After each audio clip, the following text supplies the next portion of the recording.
So there you have it. Walls out. Nice and sturdy still.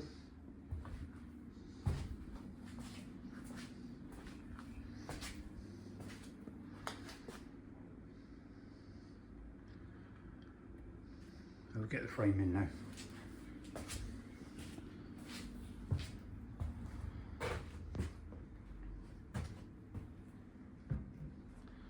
So nice simple frame, nothing too complicated.